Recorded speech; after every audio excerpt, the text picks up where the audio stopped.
Redécouvrant Hildegarde de Bingen, abbesse bénédictine du IXe siècle, que des monarques venaient consulter pour sa science et son extrême sagesse, le père André-Marie s'est lancé dans une nouvelle aventure picturale, celle d'intégrer la lumière des pierres dans ses tableaux proches de l'épure.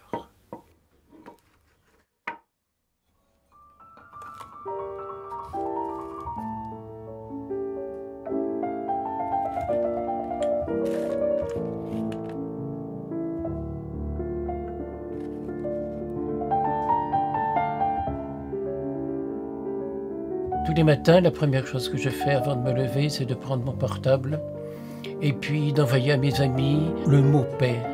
La semaine dernière, je l'ai écrit en afghan. Le lendemain, je l'ai écrit en kurde. Le jour d'après, je l'ai écrit en arabe. Le jour d'après, j'ai écrit shalom. Le mot paix dans toutes les langues du monde, et je le fais souvent dans mes peintures. Ma dostedern. Je ne comprends pas, mais je sais que ça veut dire je t'aime. Et j'envoie ce mot comme un mystère. Au Mali où il y a tant de guerres, né biffé, c'est peut-être le premier mot que les enfants disent à leur maman ou que les mamans disent à leurs enfants. On va aussi l'écrire en bosniaque, volimité. Et puis on va l'écrire en roumain, te iubesc. À chaque fois que je vois à Paris un Roumain, une Roumaine qui m'en dit, je lui dis Romania, ils me font signe oui, je leur dis te iubesc, et j'ai droit à un merveilleux sourire. Et lorsque je vois des amis qui s'émerveillent devant un tableau et qui désirent l'acheter, je me dis pourquoi ont-ils envie de ce tableau-là ? Parce qu'il y a quelque chose qu'ils ont découvert dans ce tableau et qu'ils ont envie de posséder, un mystère de paix, un mystère d'amour. D'ailleurs, sur la base, avant de commencer à peindre, j'écris quantité de messages d'amour et de bonté.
Mais quel est le rôle du véritable artiste?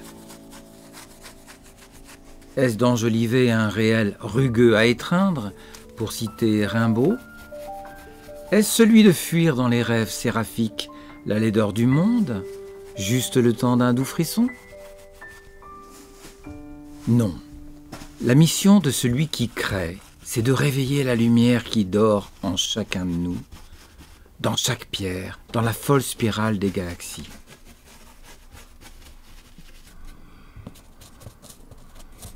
Le père André-Marie est avant tout un alchimiste. Son but, faire or et gloire des apparences sclérosées que l'on finit par prendre pour la réalité elle-même.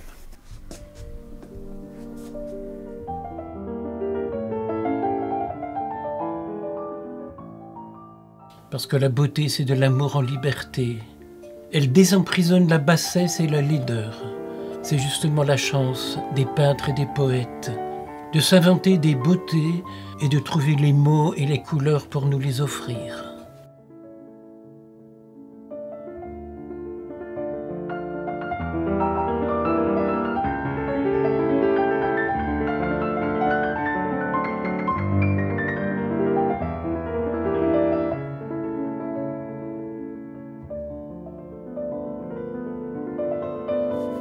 C'est quoi la notion de la beauté pour toi?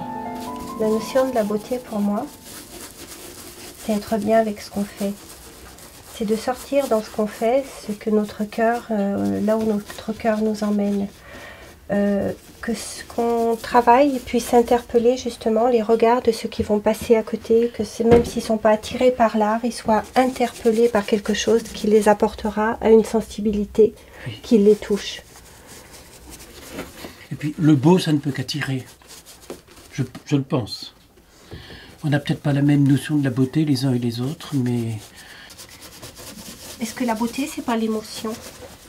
Ça passe par l'émotion, mais je pense que l'émotion est première. Et on a besoin de l'exprimer. On peut pas... Elle sort l'enthousiasme, c'est ça. Tout à l'heure, un prêtre malgache me disait « Une cloche, ça sonne pas tout seul ».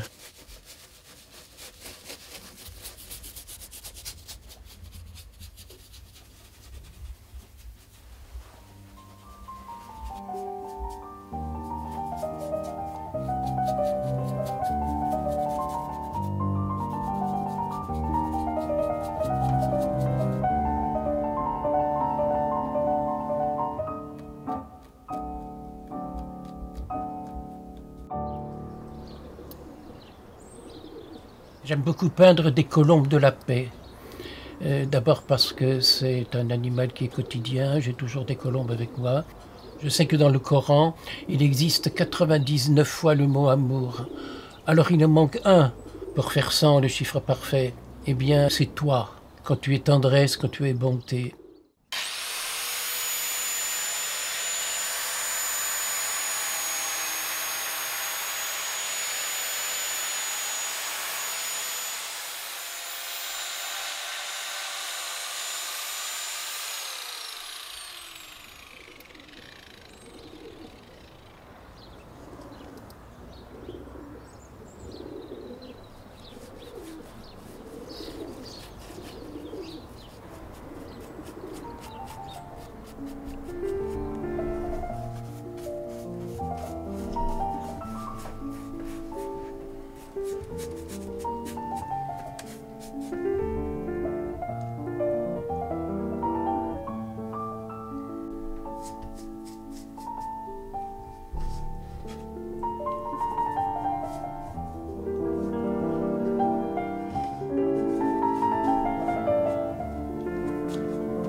J'ai beaucoup étudié les écrits de sainte Hildegarde de Bingen, qui est une moniale, une abbesse bénédictine qui a vécu au IXe siècle. Donc je me sers de ces écrits pour prouver, par exemple, que cette pierre qui est la turquoise suscite l'indulgence, la générosité et apporte le bien-être. L'agate, elle, que je mets dans tous mes tableaux, apaise et stabilise. Mon Dieu, comme le monde actuel en a besoin.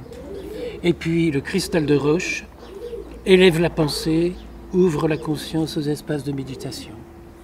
Hier, il y a un couple m'a acheté un grand tableau, ils l'ont mis dans leur salle à manger, ça a apaisé complètement la maison. Une pierre qui t'apaise. Est-ce qu'il n'y a pas de l'amour enfermé là-dedans?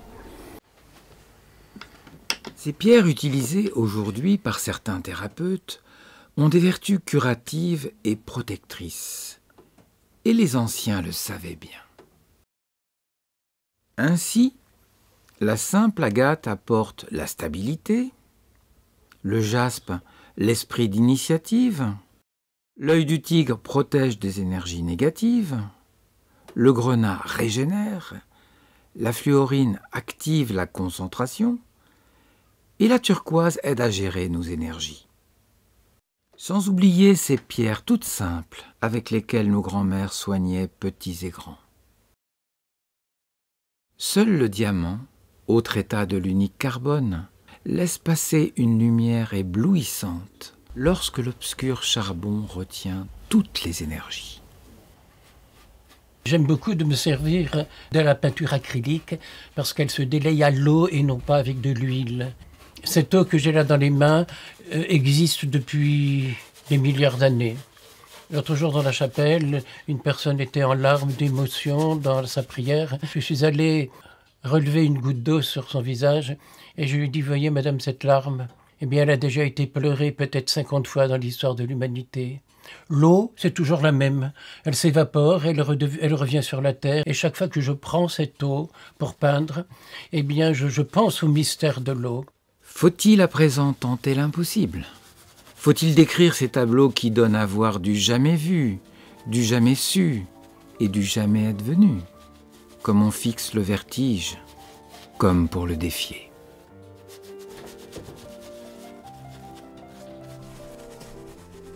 On peut dire que le père André-Marie peint l'inverse de la matière, avec cette propre manière qui se rappelle qu'elle a la lumière et rêve d'une ascension.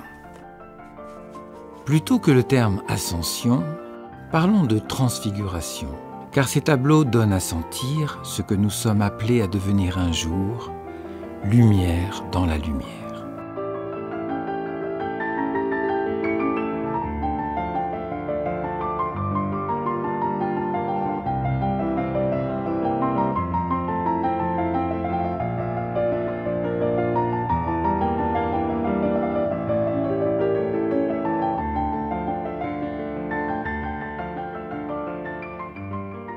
Séisme et fulgurance, cœur de quartz qui bat la tendresse, envol furieux d'un peuple de colombes, chant rauque de la matière dont chaque volute s'éveille soudain en or.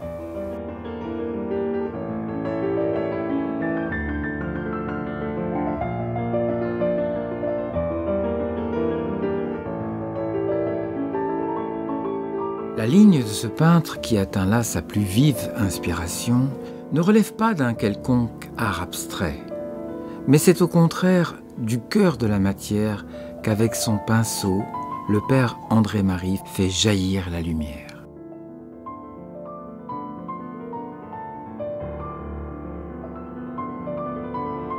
À travers cette nouvelle série, cet infatigable créateur ne fait-il pas office de prophète ? Il nous rappelle, au moment où tout semble compromis sur notre terre meurtrie, défigurée, polluée, que l'espoir du devenir ne peut être qu'amour et fraternité.